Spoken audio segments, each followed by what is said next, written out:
Hey everyone, welcome to the channel. Before we get started, don't forget to like and subscribe. Also, drop a comment letting us know where you're watching from and what time it is there. That way, YouTube will keep showing you more stories like this. Now, let's begin. I am Stacy, 31 years old. People around me think my life's pretty great. They think I'm a lucky, happy woman with a talented husband, a sweet daughter, and a pretty comfortable life. It's true I've got all that. But that's just what people on the outside see. What I really miss and want is Julian's care and loyalty. Ever since my daughter Melody was less than a year old, we've been having nonstop fights and disagreements we just couldn't work out. He didn't look at me the way he used to. Those affectionate looks and loving words have slowly turned into cold emptiness. Because of my bad health and a heart transplant I had when I was young, I stay home and rely totally on Julian. I know my husband's cheating on me. The signs couldn't be more obvious. Random phone calls, sketchy appointments, and especially the way his attitude has changed. But I just couldn't say it. Couldn't face the truth. I was just scared of ending up with a broken family, so I didn't want to ruin the perfect picture I had built. But putting up with it just meant suffering. When I asked him about the affair, instead of feeling sorry or ashamed, Julian just got insanely angry. It felt like both my body and soul were getting torn apart. It was time to stop living this fake life and face the truth once and for all. I filed for divorce and left with my daughter that night. I went back to where I used to live as a kid, in this quiet little town, almost a 4-hour drive from my place now. When I was young, I was a happy girl, loving the comfortable life my parents worked so hard to give me. But then, one day, my parents just vanished, disappeared from this world without a trace. I was adopted by my grandma, and the house has been empty ever since. I looked at Melody sleeping peacefully in the back seat and couldn't stop the tears from falling. My family split up when I was 10, and now that Melody's 10, I couldn't give her the complete family I wanted. We finally got there at 4 a.m. The house stood there in the dark, in the middle of this empty town, far from the rest of the neighborhood, so lonely, like it had been forgotten by time and people. I carried Melody into the house, reached for the light switch, and the bulb flickered for a few seconds before finally lighting up. The furniture was covered in big white sheets that seemed to appear and disappear under the light, making me shiver without meaning to. I turned on a few more lights around the house, and luckily they were still working. Joe must have been keeping everything in good shape for the past 20 years. I took Melody to my room the night before and quickly passed out after all those hours of driving. The next morning, I was suddenly jolted awake by a noise coming from downstairs. I didn't know where Melody went, so I quickly ran around, yelling her name. At the end of the hallway, I got startled again when I saw a little girl wearing a mini mask. I thought it was Melody, so I called her name loudly, kinda annoyed. But instead of coming to me, she turned and ran off fast. I ran after her, but by the time I got to the end of the hallway, she was gone. I quickly looked around, ran downstairs, and threw open the door. Surprisingly, Melody was out in the garden with Joe. When she saw me, Melody happily called out, "Mom!" and held up the flower she was holding. I let out a big sigh of relief, then got mad and went up to scold her. Melody, teary-eyed, explained that she'd been with Joe the whole time and hadn't touched any mini masks. Anyway, Melody was here, so I'd deal with that later. I turned to say hi to Joe. 20 years ago, he was our housekeeper, and he still is. He was replanting the flower beds when he heard I was moving back here. "Stacy, are you sure you want to move back here? Just you and Melody?" I looked at Joe for a second, and then confidently told him my decision. Joe didn't show much emotion, just said he'd send some workers to fix up the house. I think he was worried about just the two of us in such a big house. Joe's always been so caring. Looking at him, I felt bad for how gentle and lonely he seemed. I thought about Michelle, his daughter. Michelle and I used to be best friends. We grew up together in this villa, and those days were so happy. But then Michelle just disappeared, leaving Joe with nothing but longing and pain. I gave him a hug and said a heartfelt thank you. Looking back, I realized just how cruel time can be. The white walls had faded and were covered with this ugly black moss. The roof tiles were all uneven and broken. Some of the windows were shattered. The wooden frames were moldy, and some had big cracks, letting cold winds blow into the house like ghostly breaths. The house was surrounded by a wild garden, with trees growing everywhere. The flower beds that used to be well taken care of were now full of weeds, and the wooden fences were all rotten and rusty from the weather. The paved paths in the yard, which used to be solid and clean, were now covered in green moss. The air around the house felt heavy, with a musty smell mixed with damp soil and rotting leaves, making everything feel even gloomier. It would take a while to sort everything out, but it'd be okay. I went inside, checked the stove to make sure it was working, and then happily told Melody we should head to the supermarket to grab some cooking supplies and make the kitchen feel cozier. I would make delicious dishes for Melody, just like my mom used to make for me. A little cleaning will make cooking way easier.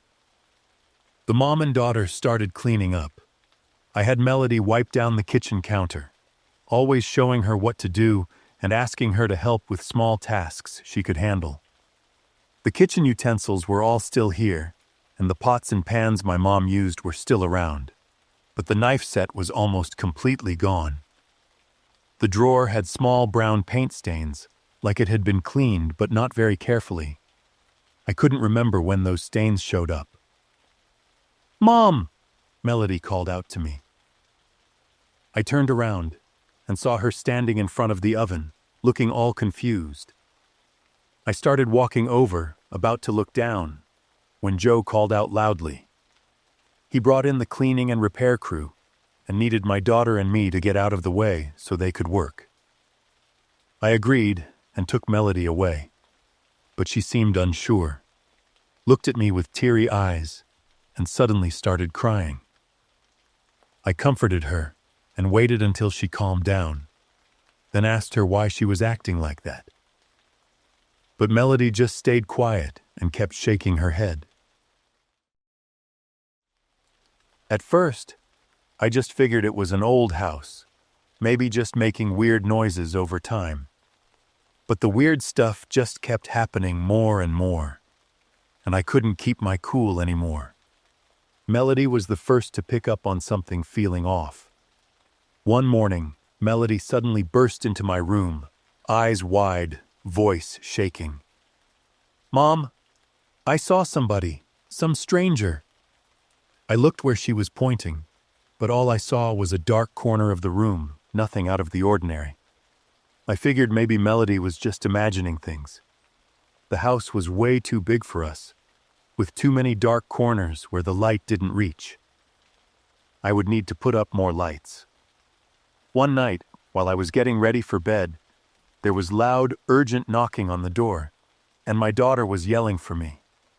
When I opened the door, Melody was curled up in the corner, staring into the dark.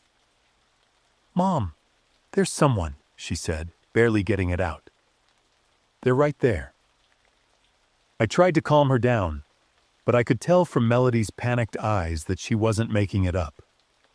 Every night, Melody would cry and scream in fear, saying someone was standing outside the door, her eyes stuck on the darkness behind it. Melody's mental state started to slip and got worse. She was scared of the dark, kept talking about going to school, and didn't want to go home. I took my daughter to the hospital, but she was totally fine when she saw the doctor. She even acted friendly and wasn't scared at all. It seemed like as long as she left home, Melody would go back to being the sweet, lively girl she was before. I started feeling weird too, like there was something that couldn't be touched, but was still there in the space. I started dreaming about my parents. I hardly ever dreamed about them before, but now those dreams come back every night, haunting me. My parents were standing there, their eyes full of worry and pain, like they wanted to say something. Other times, they were 1,000 times scarier. My parents seemed really close, but they weren't the same familiar faces they used to be. Their skin was pale and torn, with deep cuts all over, like they'd been ripped apart, showing layers of rotting flesh. One of my mom's arms was gone, just an ulcer where it used to be, and my dad was missing a leg, with just a stained thigh left. Every time I woke up, I'd get this heavy, breathless feeling in my chest. It felt like they had something to tell me, but I just couldn't get it. Why was I dreaming about them? And why did every dream freak me out so much? This feeling, it didn't make any sense, but it kept haunting me. I didn't dare tell anyone, scared they'd think I was crazy. But most nights, my parents kept showing up in those weird dreams. I was exhausted and told Joe about the creepy dreams I kept having about my parents. I feel like they're trying to tell me something, or maybe warn me about something. When Joe heard me say that, his eyes suddenly went cold, and he stared at me, eyebrows knitted like he was pissed. But the next second, his face totally changed, and I was left confused. Joe thought I was overthinking and told me I just needed to rest. He stopped me from touching the furniture in the house, saying it was too old, useless, and would just bring up bad memories. He'd often throw stuff away without even asking me. He always told me to stay relaxed and focus on taking care of and raising Melody. One time when I saw my mom's oven being packed up and taken away, I couldn't help but cry. I knew Joe was behind it, but what he said made sense for me at the time. I walked over, planning to touch it just one last time. "What are you gonna do?" Joe's serious voice freaked me out and almost made me scream.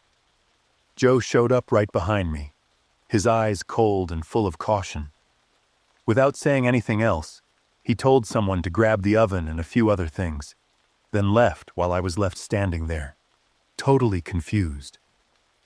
Before this was even over, something else came up, and I just kept sinking deeper into panic. I could barely recognize my daughter. I just put Melody to bed, but when I went down to the kitchen, I saw her sitting on the living room sofa again. I called Melody's name and went over, but she wasn't there. There was no one. I thought I was just dizzy and freaking out. Another time, I had just gotten back from taking Melody to school, but then I saw her running from the hallway into the bedroom. I was suspicious and on edge about everything around me. I almost hurt Melody when I mistook her for a shadow and tried to chase her off. The shadow kept showing up in my house more and more, in the dark corners, the living room, at the end of the hallway, sometimes right in front of me when I opened the door. The little girl would just stand there, staring without saying anything, her eyes blank. I couldn't see her face clearly because she was wearing a Minnie Mouse mask. One time, when I went down to the kitchen to get some water in the middle of the night, the little girl was just sitting on a wooden chair in the dining room. When I got closer, she didn't move, but her eyes just stared at me with both pain and anger. "Michelle," I blurted out when I suddenly felt that familiar vibe from my old friend. Out of her left chest, a dark red stream suddenly started flowing, and I freaked out, stepping back, looking for something to grab onto, then knelt down. The red streak from her chest quickly spread, soaking her shirt and little body. I woke up, screamed, looked around, and felt like I was falling into an endless pit with no light to help me find a way out. The dreams about my parents and all the weird stuff happening in the house had me on edge, like I was stuck in a never-ending nightmare. The broken marriage just drained me more, like I was carrying this huge weight I didn't know how to talk about with anyone. I felt like I was losing myself little by little, so I decided to see a therapist for help.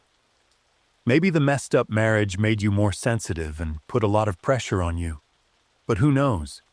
Maybe the house you and your daughter are living in now has some other secret. I got home, took the meds the doctor gave me, and my sleep got better. I felt way better. The anxiety and restlessness that had been bugging me for the past few days finally eased up. I took a deep breath, looked around the house, and just soaked in the peaceful vibe. It was time for me to get my act together and take care of my daughter, the house, and everything that's coming next. But what the doctor said still kept me thinking. I knew there was something in this house, like a secret just waiting for me to figure out. One morning, I gave Joe a big smile and asked how the house renovation was coming along. Joe smiled, his kind eyes showing that everything was slowly getting done. But when I walked into the living room, I looked around and was shocked to see the whole place had been totally redone. All the old stuff, the things that had been part of the house for so many years, was gone. I felt a mix of shock and disappointment. The family photo of the three of us was gone too, so I asked Joe right away, "Stacy, I just want to help you let go of the past. All this stuff is just holding you back. You're stuck in memories that keep you from moving forward." Joe's words made me tear up. Maybe he was right. I needed to let go of everything tied to the past. I was at a loss for words, wanting to argue, but deep down, I knew Joe just wanted what was best for me. A few days later, after I'd calmed down and gotten used to the new place, I told Joe about the little girl in the mask I had met. I told him about the little girl in the mini mask who kept showing up and disappearing. I could kind of make sense of the image of my parents, but that little girl's appearance made no sense to me. I felt off, not getting why these dreams kept happening. I feel like I know her, kinda like Michelle. When I talked about the little girl in the mouse mask, I could definitely see the change in Joe's eyes. His eyes suddenly tensed up, like he'd just snapped out of a deep dream. His eyes weren't calm like usual. Instead, they were filled with worry. His lips were pressed tight, teeth clenched, like he was trying to hold back his emotions. I only had a moment to notice the change in his eyes before Joe suddenly stood up. His gaze went wild, his hands started shaking, and he couldn't control his movements. He started pacing around the room, his fingers brushing the table, the wall, then suddenly opened every cabinet and drawer, rummaging through them while calling out Michelle's name over and over. He grabbed my shoulders tight, eyes wide, yelling at me, "Why can you see Michelle? Why have I tried so many ways but never seen her again?" A moment later, Joe suddenly stopped, standing in the middle of the room, face red, breathing heavy, eyes still full of panic. Finally, he apologized and rushed out, even though I kept asking him questions. A few days later, Joe didn't show up again, which left me even more confused about his weird behavior that day. One morning, while cleaning the old kitchen, I found a small door under the sink, covered by moldy paint and dirt. I don't remember the kitchen ever having a door like that, so I got really curious.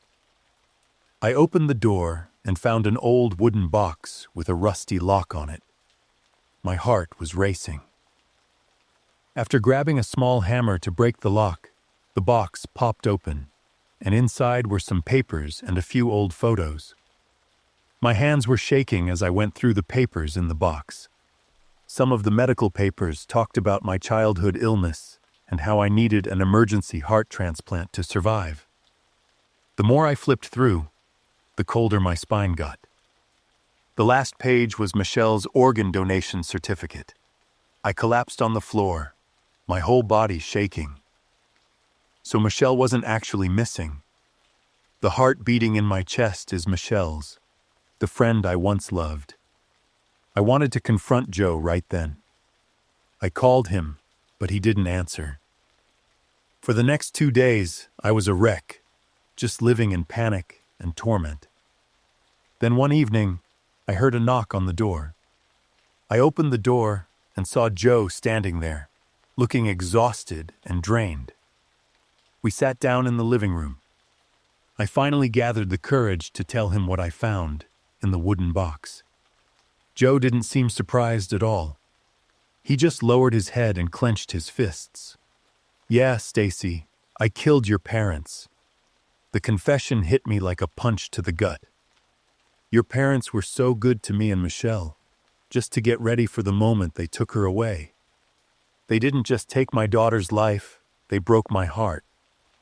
I couldn't handle the pain, so I got my revenge. To this day, I still have no idea where she's hidden. I looked at Joe, my heart hurting. The hate in his eyes scared me and hurt at the same time. But what I couldn't handle even more was the fact that I am living with Michelle's heart inside me. I was the reason his whole family was falling apart. "But I can't hurt you, Stacy. Michelle is still alive inside you. It's not your fault." After that talk, Joe left the house and I was left with thoughts I couldn't shake. I sat by Melody's bed, holding her close and crying. I had no idea how I was going to live with this weight on me.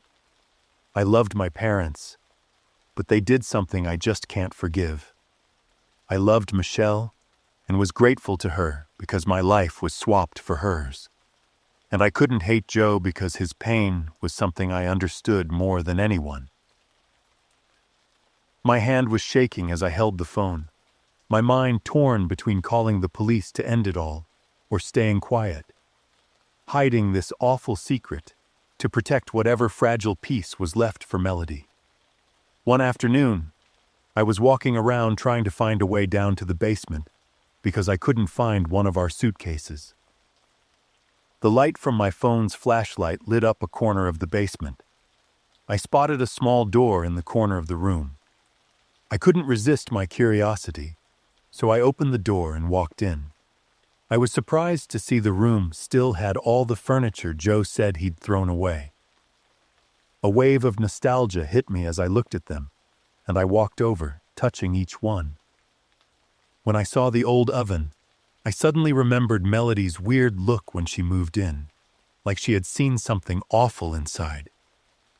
With shaky hands, I decided to open the oven. As soon as I opened the lid, a wave of horror hit me.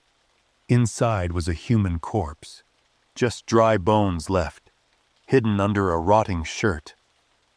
Panic kicked in, so I bolted up the stairs, my heart racing like crazy, tripping all over the place. The first thing that popped into my head was to find Melody right away. Fear hit me in waves as I tore through the rooms, yelling her name, but she was nowhere to be found. The place was dead quiet and empty, making me feel totally trapped. All of a sudden, I heard Melody crying out loud. I dashed to the front yard, where I heard my daughter crying and calling for me. I grabbed Melody and held her tight, finally able to breathe. After a few seconds, I checked her over, and luckily she was okay. Melody was still crying her eyes out, pointing at the flower bed Joe had planted a few days ago. I felt completely numb all over. Tears started streaming down my face, but I couldn't get a word out. Buried under the soil was a child's skeleton. The little arm had completely rotted away, leaving just dry white bones. The skull that was showing had a face that was totally falling apart. I hugged Melody tight without thinking, and she cried out in discomfort, which woke me up. I called Joe, and we both found our family. Finally, the truth came out, and the pain had somewhere to settle. The last morning before I left, I found a handwritten letter from Joe on the kitchen table. His handwriting was shaky, emotional, and so intense that I couldn't look away. In the letter, Joe said that for the past 10 years, he stayed in the house for 2 reasons: to find out where Michelle was buried, and to meet me, someone he saw as part of his daughter. He wrote that watching me grow up with Michelle's heart was the only thing that kept him going, giving him a little hope to live. But now, all the pain's been dealt with. Michelle's at peace, and he doesn't have anything left to miss. He hopes I'll live happily and enjoy life for Michelle, 'cause that's what his daughter would have wanted the most. In his last lines, he said that even though he wasn't the best dad, he loved Michelle and knew I was part of his family too. The letter ended with a sincere blessing and a really tough goodbye. As I finished reading the letter, tears filled my eyes, and my heart felt like it was being squeezed by all the sacrifice and love Joe had shown me and Michelle. In that moment, I realized he'd found peace, and I knew I had to live a life that wouldn't let him or Michelle down. My name's Skylar, 26 years old. I work hard and use my spending cleverly, so I have quite a good fund to purchase my new home. Thanks to my acquaintances, I got myself a rather good and cozy house.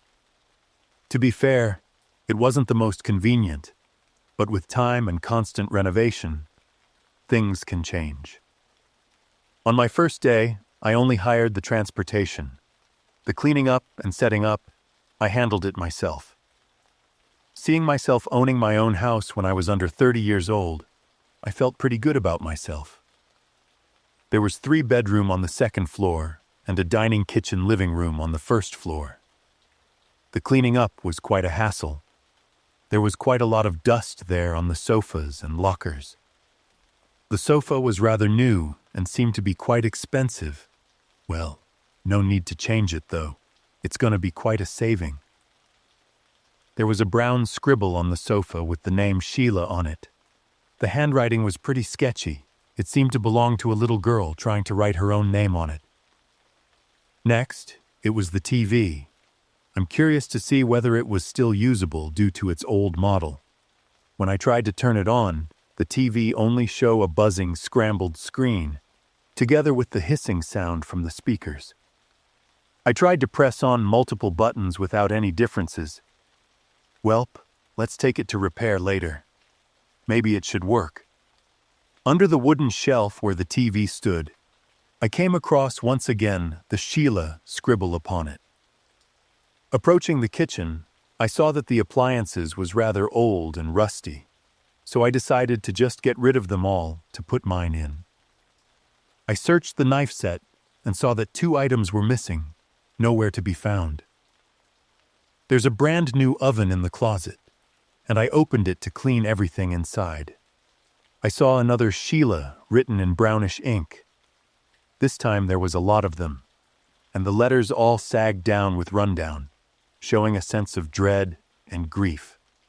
Moving up to the second floor, I went around all 3 bedrooms. I chose the smallest one among those for myself. I liked the window viewing the backyard garden.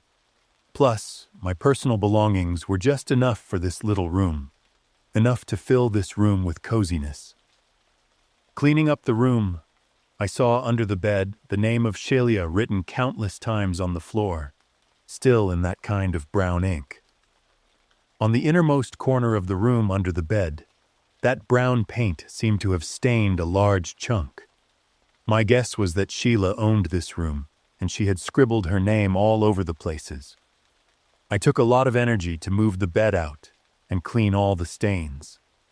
but they're really stubborn, even though I had exhausted every tricks in the book just to wipe them out. Then I accidentally discovered an old book under the bed. Its cover was stained with a brownish ink or paint in the shape of a children's hand. Lifting the old scrapbook to take a closer look, I then realized it was instead a diary. Scribbled on the first page the words Skylar Diary. Though curious, I still had a lot more to do, so I put that diary aside. In the evening, when I had cleaned up quite a bit, finished dinner, and returned to my new room, it was when I remembered about the diary. I once again took a closer look at the diary. On the first page, there was the information regarding the owner of the diary. Skylar, Sheila, 8 years old. So I had guessed it correctly. It's a little girl bearing the name Skylar, just like me. Then what about the Sheila after it? May 17th, 2019. My name's Sheila. I'm 8 years old for 3 days now. Celebrated it in the orphanage. Now I am in a new house having another name of Skylar. I'm really happy to be adopted into a happy family. Reading the innocence in the diaries, showing the fullness of happiness of the little Skylar, made me laugh. Throughout the diary, the stories told were written with detailed dates. I would stash the diary in a corner and would go through it every day. It felt like I was reliving the days of happiness from an innocent young girl. I turned off the light, sunk into slumber after a long day of hard labor. Days later, I began my process of diving into the diary. The charming stories of little Skylar reminded me of my childhood, because I was an orphan too. But every day, the 8-year-old girl's happy stories were replaced by a gradual, hellish nightmare. October 19th, 2019. I feel numb around my limbs and my body is in pain. I am scared every time Mom and Pop calling me. If they're not happy, I'm not happy. I'm also hurt too. November 20th, 2019. I miss the room back in the foster home. I miss Ms. Rachel. I want to live under Sheila. I don't want to live as Skylar anymore. January 18th, 2020. Today's a big day, since Pop gonna pick up my mom and my little brother from hospital home. But I'm not happy. My body keeps oozing those fluid out. The stories ended there, together with a brown substance soaked through the dry pages, blurred out all the scribbles within. I guess it was blood, lots of blood. I wasn't sure why, but I felt the girl, felt what she went through. It was familiar somewhat. But then again, those brownish stains scribbled in the house here was in blood. Suddenly, an intense chest pain appeared and quickly spreaded to my head, arms, and legs. In front of me was an emaciated little girl, flashing her dirty, messy hair covering her pale face. She looked at me and bursted out crying, reaching out to me with her bruise-covered little arms. She didn't do anything wrong, even apologized, and yet still got hurt. I looked at her crying too. I was in so much pain and so much fear. The yelling, the cussing echoed around me, melted in with the heavy impacts, the wailing and whimpering, all mixed in cacophonic chaos. I couldn't take it anymore, and in an intense emotional embrace, tore the diary apart. Took a few minutes for me to get everything together, and I was on my bed. It was 7 p.m., I mumbled, looking at my phone. It must be the exhaustion from a whole week of hard work, and I was in such delirious state. I went down to the kitchen for making dinner. Suddenly I saw in the dining table a shadowy figure trying to do something with a knife. I grabbed on at the flower vase on the table, only to have the shadow disappeared. And yet, in the place where the shadow sat was a pool of blood, right next to a sharp penknife. The sudden appearance jolted me from my trance, made me drop the vase onto the ground. In my wrist came a sudden shearing pain that blasted through my body.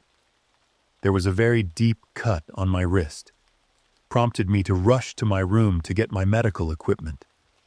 Yet as soon as I got my med kit, the pain was gone, same as the deep cut on my wrist. I didn't know whether it was dreaming or not, yet everything felt so real and familiar. Suddenly there was sound like dripping on the floor, jolted me back from my thoughts. I slowly made my way to the sound coming from under the bed. My heart skipped a beat when I felt a sudden sensation of wet, warm liquid under my feet. The warm crimson was pooling out from under the bed. I took a deep breath and went down under my bed. It was the little girl Sheila I've grown to know too well for the last couple of weeks. She was soaked in the crimson-red blood, the messy, gritty hair stuck over the shoulders with only skin and bones. Her little hands were squeezing around the little scrapbook.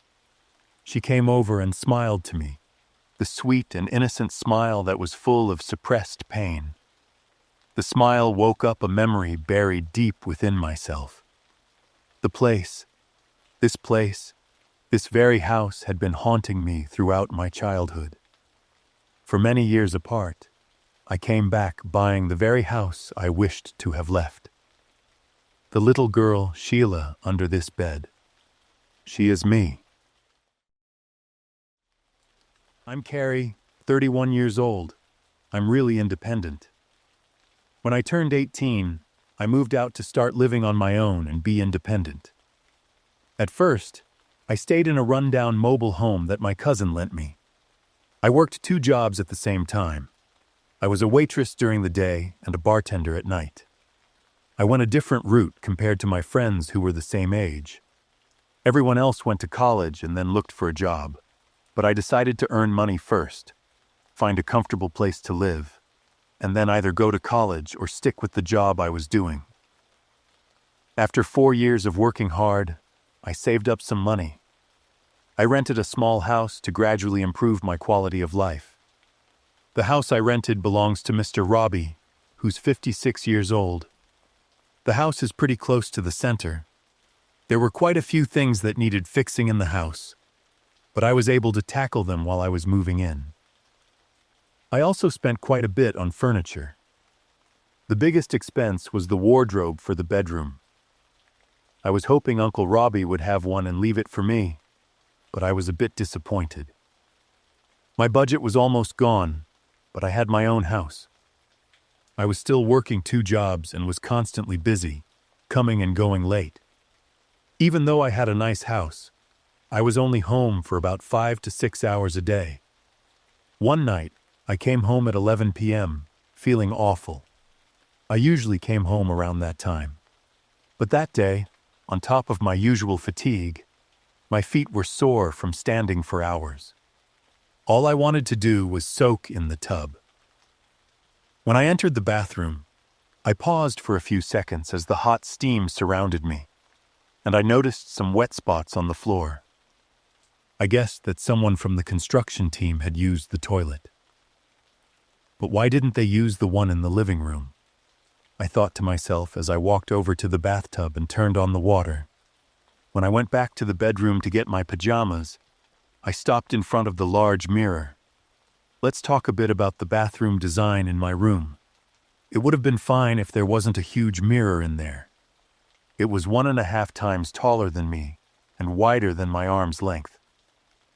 I wondered why Uncle Robbie needed such a huge mirror in the bathroom. I also thought about redesigning the mirror in the bathroom, but couldn't get to it yet, since I needed to prioritize other areas. Back to that evening, what made me space out for a few minutes was the message written in steam on the mirror. "I can see you." I figured it was someone from the construction team who wrote it. He seemed like the funny type. I wiped the words away and quickly got back to relaxing. About a week later, all the repairs and construction in the house were finished. Seeing the final results, I felt proud and a bit emotional. I finally had a comfortable bedroom to come home to after long, tiring work hours. A safe and secure parking spot. These things motivated me to work even harder. One morning, I walked into the bathroom still half asleep. With my eyes half closed, I stood in front of the mirror brushing my teeth. When I washed my face, I suddenly got startled. "Have a nice day. Are you ignoring me?"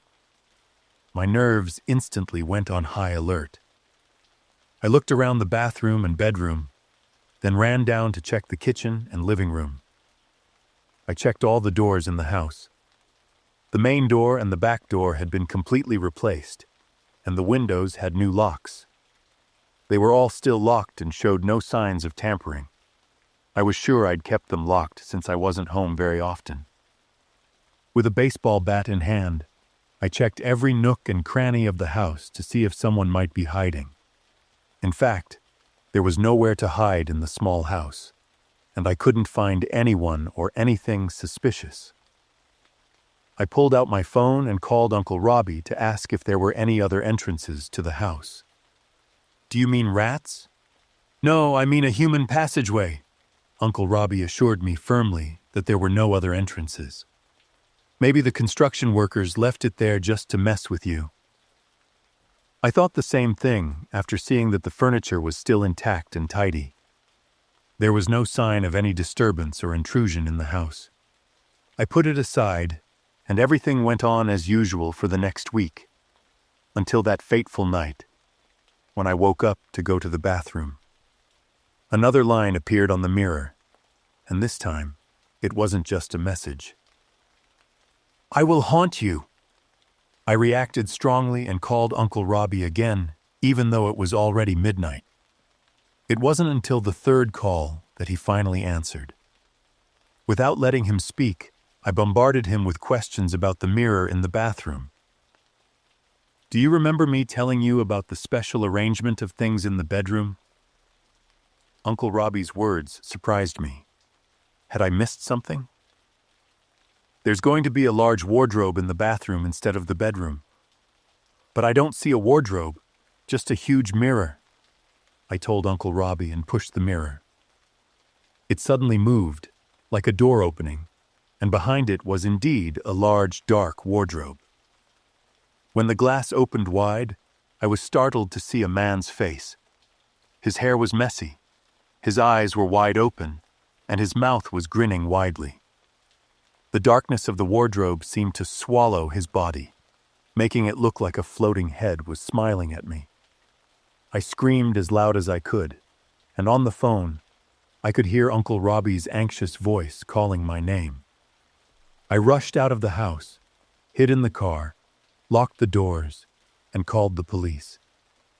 The police found the strange man still hiding in there. In the wardrobe were a few personal belongings, some canned food, and household items that I thought I had lost. The man didn't explain or answer any questions from the police. He was sometimes sullen and fierce, and other times cheerful and smiling. After that traumatic event, I continued to live in the house for about a year. I'm now living in a more complete apartment, studying for a university degree, and managing a restaurant. I always feel lucky that the intruder was just a man who wasn't in his right mind and not some cold-blooded murderer.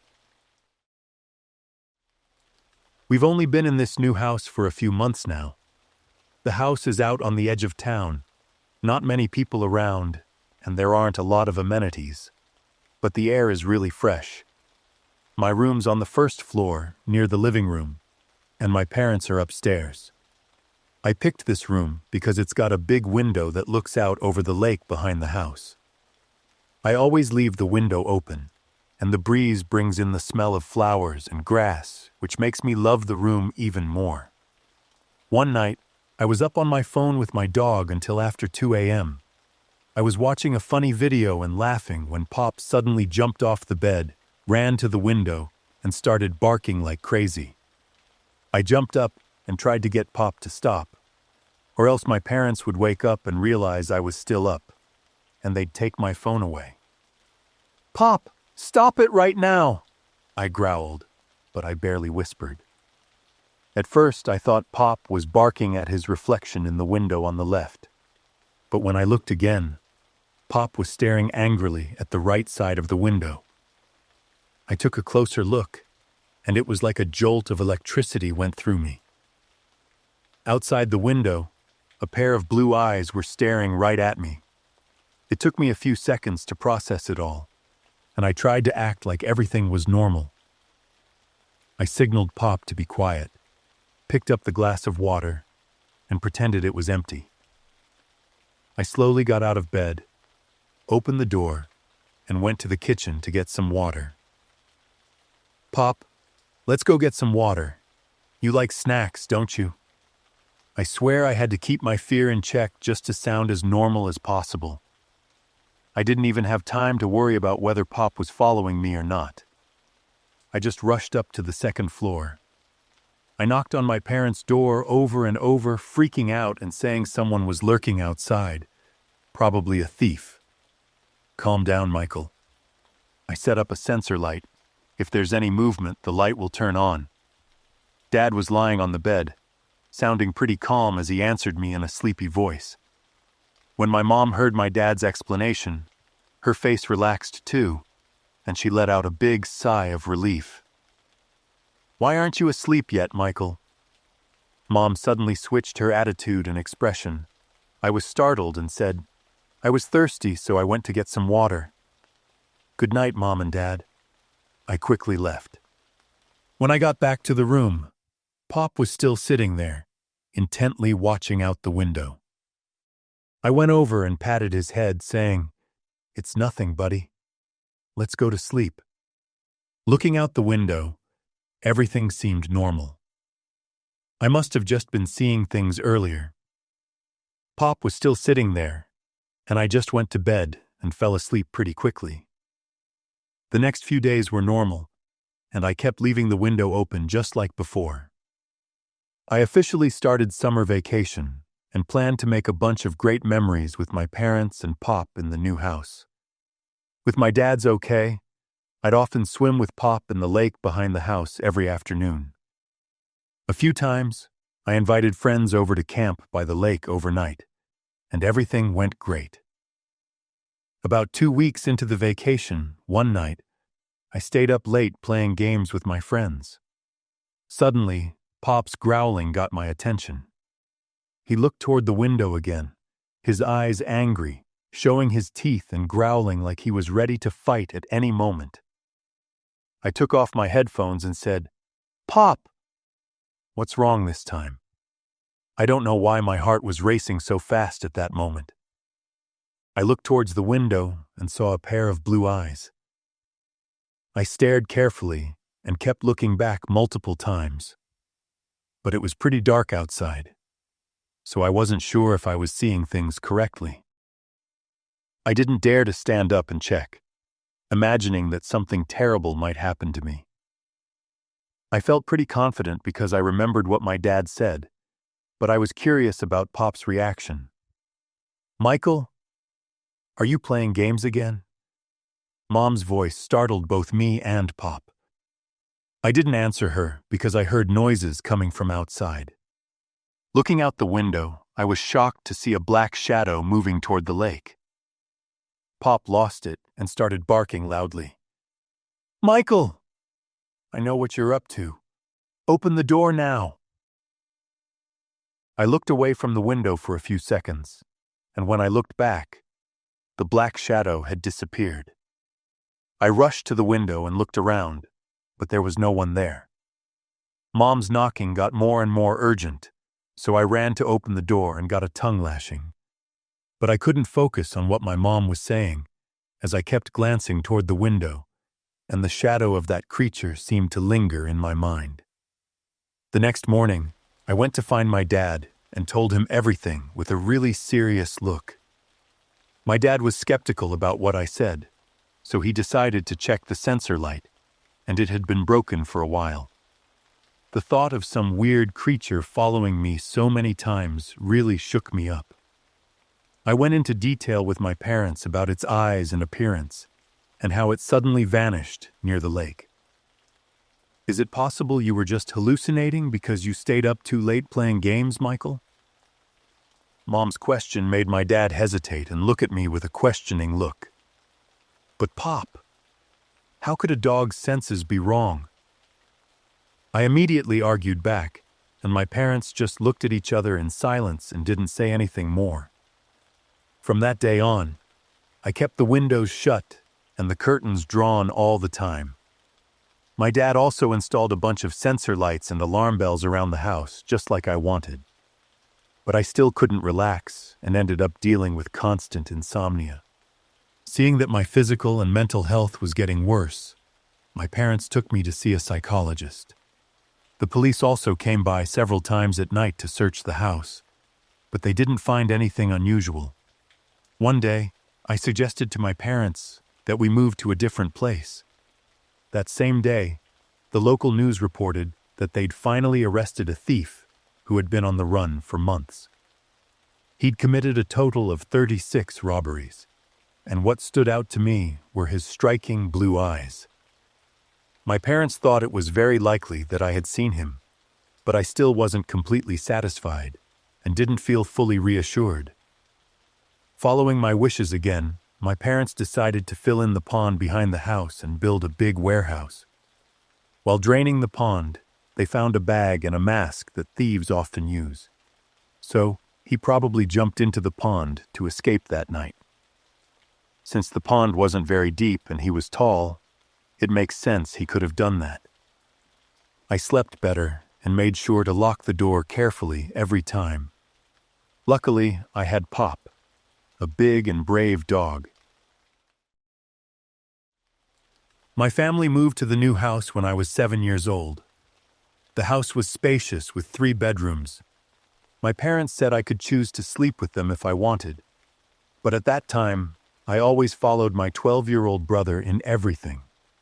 Sleeping alone was no exception. I confidently said that I wanted to sleep by myself. It had to be the room on the first floor because it had a window facing the backyard, just like my brother's room. Life in the new house was very happy. My family held a housewarming party and invited relatives and neighbors to attend. The only thing I hated about this house was that it had a lot of dust. Seeing the toys covered in a layer of white dust made me uncomfortable and irritable. The window facing the backyard in my room was the most unfortunate victim of this problem. The glass on the window would gather dust within a few short days, and for some reason, it always had random streaks on it. To make it easier to imagine, it was like sand art, but here it was dust, and the specific author of that ugly work was unknown. I think at that time I had fallen victim to pareidolia. This is a psychological phenomenon that causes people to see familiar shapes in random objects. For example, seeing faces in clouds or animal shapes in stains. This phenomenon is quite common and usually harmless, but for me it was a serious issue. I always saw someone's face through the dust on the window, though it was unclear if it was the vivid imagination of a 7-year-old at that time. But instead of being fascinated, I was very scared. I asked my parents to clean the window glass thoroughly every day before I went to bed. Gradually, the human faces in the dust began to appear on nearly all the windows in the house, from the kitchen to the living room. Strangely, I was the only one who saw it as a human face. My parents and brother did not. One night, I groggily woke up feeling suffocated. In the dim light from the night lamp, I saw the fierce face of a man. He was using his strong arms and muscular body to pin me down. A 7-year-old child whom the doctor said was even suffering from level 1 malnutrition. I immediately screamed and thrashed instinctively, pounding my arms and legs against the bed and throwing everything within reach at the man. In a split second, I realized that his face was identical to the face on the window. "Rick! Rick!" my parents called out to me in a panic, accompanied by the sound of hurried footsteps. Immediately feeling my body released, I gasped for air. desperately filling my lungs with oxygen. A few seconds later, my bedroom door burst open, and my parents and brother rushed in. My mom hugged me tightly, while my dad and brother stood in shock, staring at the mess in the room. I told them everything that had just happened, emphasizing that the human face on the window was real. The police arrived at my house 15 minutes later. They searched continuously until nearly noon the next day, but they still couldn't find the man I had described. After that night, my parents moved me to the second floor to sleep with my brother. My parents had many cameras and alarm lights installed around the house and drove my brother and me to school instead of letting us take the bus as usual. I felt lucky and grateful that my parents believed and listened to what I said, even though I was only 7 years old at the time. A few months later, the police investigation came to a halt due to a lack of results. But my mental state worsened, and my frail condition became alarming. That summer, when I finished the school year, my parents planned to move to a new house. My mom said that my dad and she would do everything to give my brother and me the most peaceful and fulfilling childhood possible. 25 years have passed, and now my life is very fulfilling. I have a good job and will be marrying my longtime girlfriend next month. Yesterday, while looking through the old photo album, which had been stored away for a long time and overlooked by everyone, in the family photo taken during the housewarming of that year, a man was pressing his face against the living room window. He had a faint smile and wide open eyes, as if he were staring directly at me. I've been sleeping with a knife next to me for months, and I'm planning to register for a legal gun after what happened that night. I'm Matt, 28 years old. I was born and raised in Santa Rosa, California. I lived with my parents in our small house. For almost 30 years of living there, I was familiar with every sound, every creak of the old floorboards, especially my dad's footsteps. He's had chronic insomnia since I was a kid. Every night, I would hear him walking around the house, the sound of him opening the fridge to get milk, or the sound of him going down to the basement to check the furnace. This made me an insomniac just like him. That's when I decided to buy my first house. After I'd saved up enough money, I found a house about a 30-minute drive from my parents' place. The house had 3 floors, a small, unfinished basement, a first floor with a living room, kitchen, bathroom, and dining room, and a second floor with 3 bedrooms and a bathroom. I was proud of my accomplishment, and I knew my parents were proud of me too. I spent the first week mostly unpacking and getting to know the new house. As the house started to feel more like home, I felt more comfortable. But my insomnia got worse. I guess I was just overthinking things.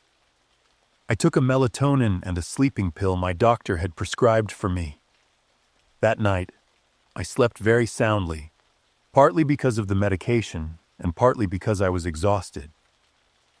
But then I was woken up by a sound. In a daze, I heard footsteps slowly coming up the stairs.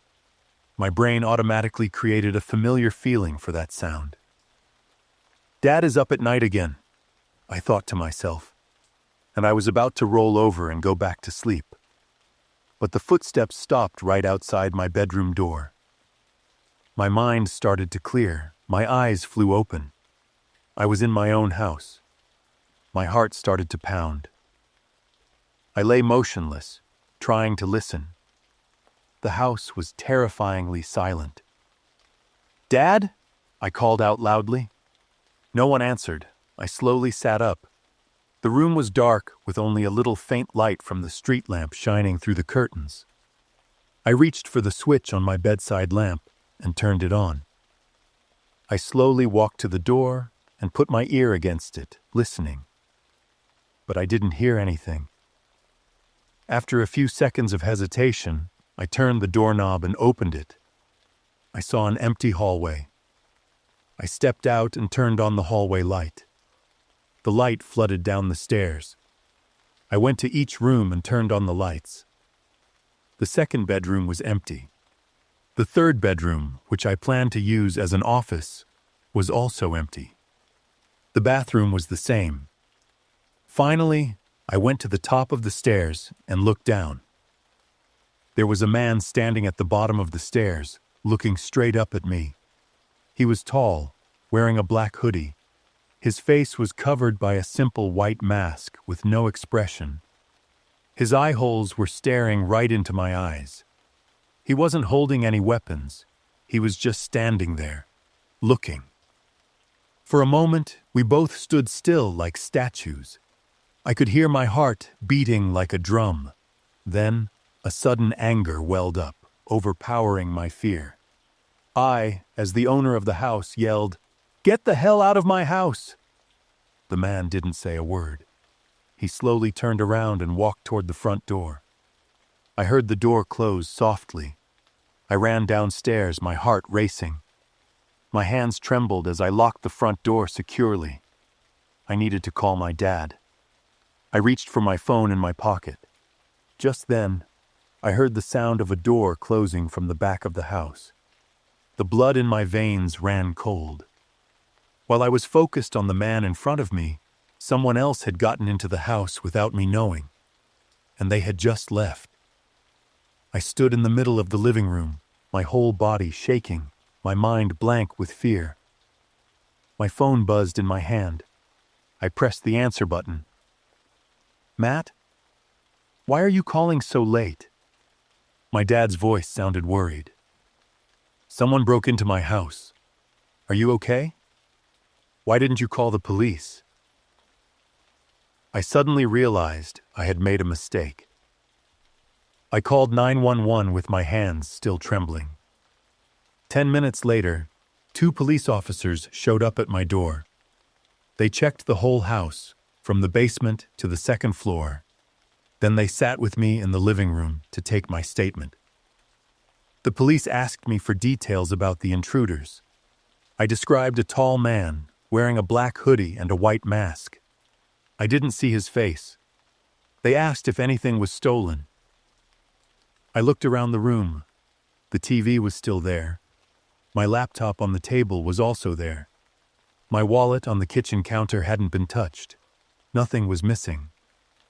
They asked me if I saw which way they left, or in what vehicle. I shook my head. I didn't have time to look.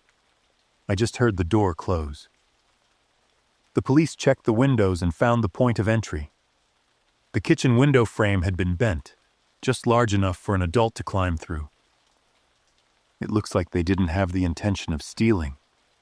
Maybe they were just looking for a place to hide, or...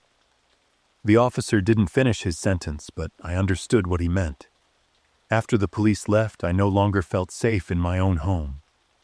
Now, every night, I keep a kitchen knife next to my bed. I've installed an alarm system and security cameras, and I've changed all the locks. I'm doing everything I can to feel a sense of security and get a full night's sleep. I'm Anna, and my small family just moved to Columbus, Ohio, about 6 months ago. The 2-story house we bought is in a quiet suburban neighborhood. Everything was perfect for the first 3 months. I set up a cozy workspace in the downstairs den. Mike was settling in well at his new job, and Emma quickly made friends at school. We even got to know most of our neighbors, except for the man living in the house next door. Mike said he'd met him once, a retired chemistry professor named Daniel Lee. He lived alone and preferred his privacy. Then winter came, and with it, a strange feeling. In the afternoons, I started to feel tired. My mind was foggy, and I couldn't focus. Headaches appeared often, starting at my temples and spreading to the back of my head. At first, I figured it was just the lack of sunlight and my body adjusting to the colder weather. I wrote down my symptoms in a journal and tried to change my diet, exercise more, and even take vitamin D supplements, but it didn't seem to help. Then Emma started having morning sickness and trouble sleeping at night. "I think we should take Emma to the doctor," I told Mike. "I think you're just worrying too much, Sarah. We just went through a big move. Our bodies need time to adjust.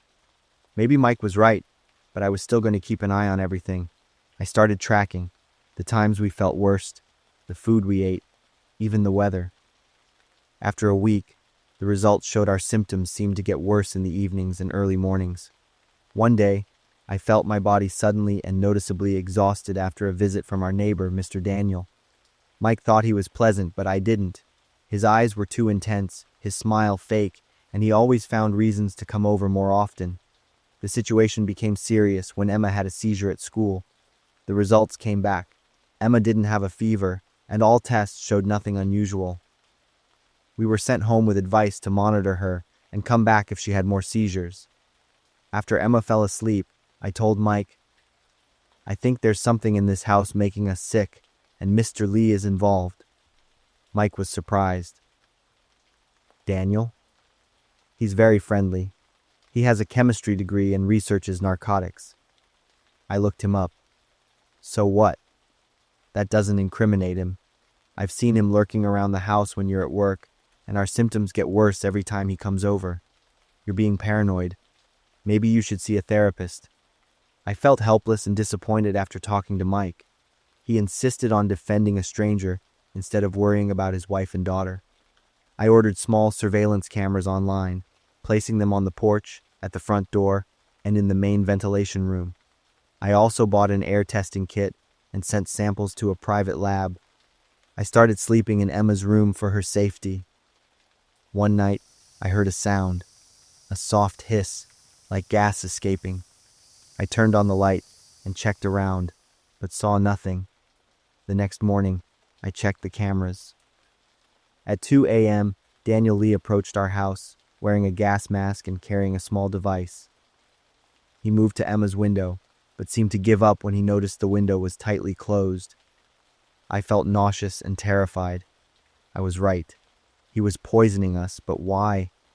I needed more concrete evidence before going to the police. I didn't tell Mike about the video or the samples until I had enough proof. The lab results came back a day later. According to the report, they found traces of methadone and hydrocodone in the air and drinking water samples. Small amounts, but enough to cause the symptoms we were experiencing with prolonged exposure. What should I do now? I couldn't confront Lee alone. I needed Mike to trust me. I waited until Emma was asleep, then sat down with Mike and showed him the video and the lab report. Mike stared at the screen, then at me. There was something in his eyes. Fear? Guilt? "We need to call the police." Number not yet. "We need more evidence."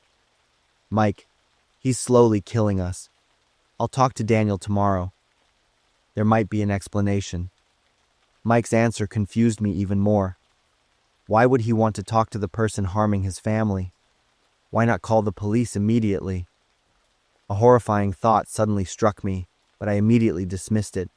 No, Mike couldn't know about this. He couldn't be involved. That night, I couldn't sleep. I rewatched the camera footage again and again, and then I noticed what I had missed. On one of the old videos, there was a figure at the front door at midnight. Not Daniel Lee, but Mike. He was opening the door, as if waiting for someone. I rummaged through Mike's phone when he went to the bathroom the next morning. I found messages between him and Daniel, messages talking about dosage, effects, and leaving no trace. And then I found the reason. When she's gone, I'll have everything, the insurance and freedom. Stick to the plan. Slowly, no one will suspect. I felt like my world collapsed. My husband was trying to kill me.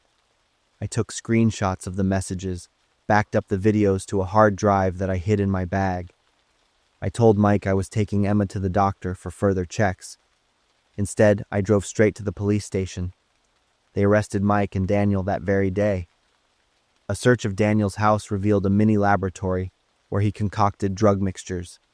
They found documents on methods of slow poisoning that leave no trace, and a large payment from Mike's secret account. Investigations showed Mike was having an affair and wanted to be free but didn't want to split assets or pay alimony. He met Daniel, a chemist who had been fired for unethical experiments, on an online forum. Together, they planned to slowly poison me, causing symptoms similar to a mental disorder and eventually leading to a seemingly natural death. Mike and Daniel were both charged with conspiracy to commit murder and aggravated assault. I was granted a restraining order and took Emma away from Columbus to a small coastal town on the shores of Lake Erie, a place where we could start over. It's been 6 months since we left. Emma has recovered both physically and mentally. I'm still healing, still learning to trust again. What once seemed like a perfect decision turned into the worst nightmare. The house by the lake was our dream, but now, every night, I hear Devlin's voice calling from the cold water. I'm Oscar, 37 years old. My wife is Xavier, who was my junior in college. We have a 6-year-old son named Devlin. My wife and I are in the real estate business. Specifically, we buy old houses for cheap, then renovate them and resell them for a profit. The business provides my wife and me with a stable income. 2 months ago, we bought a very spacious house on the edge of town that even had a swimming pool in the front yard. What made it even better was the low price, and my wife and I were thrilled we had found such a great deal. After inspecting the house and estimating the cost and time for repairs, I suggested to my wife that we should move here. Once renovated, the house would be an ideal place to live. Devlin also needed a stable and spacious environment to grow up in. Xavier was completely convinced and agreed. After the renovations were completed, my family moved into the new house. Unlike my wife's and my excitement, Devlin seemed shy and uncomfortable with the new house. Xavier and I thought he just needed time to get used to the new place. Devlin's room and our room were on the second floor, separated by a staircase leading down to the living room. We prioritized cleaning and decorating Devlin's room first to make him feel as comfortable as possible. On the first night in the new house, Devlin said he was scared and wanted his parents to stay until he fell asleep. Our family of 3 lay on Devlin's small bed and read a fairy tale book. A while later, seeing that Devlin was fast asleep, we went back to our room. In the middle of the night, our son's screams woke us up. My wife quickly ran to Devlin's room and hugged him tightly to reassure him. I waited for him to calm down and asked him what was wrong. Devlin said a monster with big feet had been standing and looking at him. We realized Devlin had a nightmare.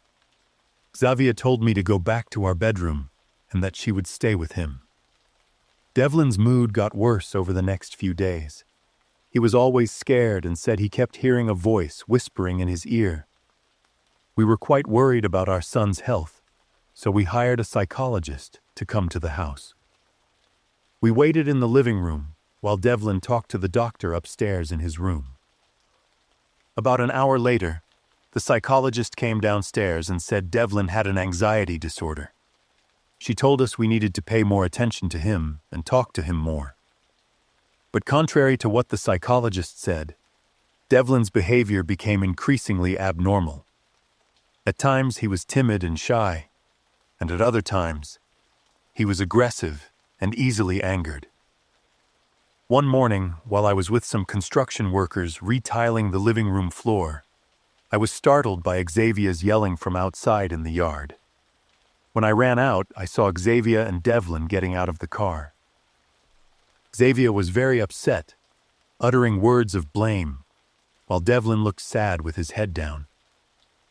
I was confused and asked what had happened to them.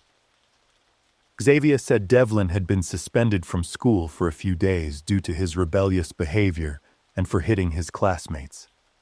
I told Xavier to calm down and to leave us alone so I could talk to our son. She angrily said she would invite the same psychologist back to talk to our son again.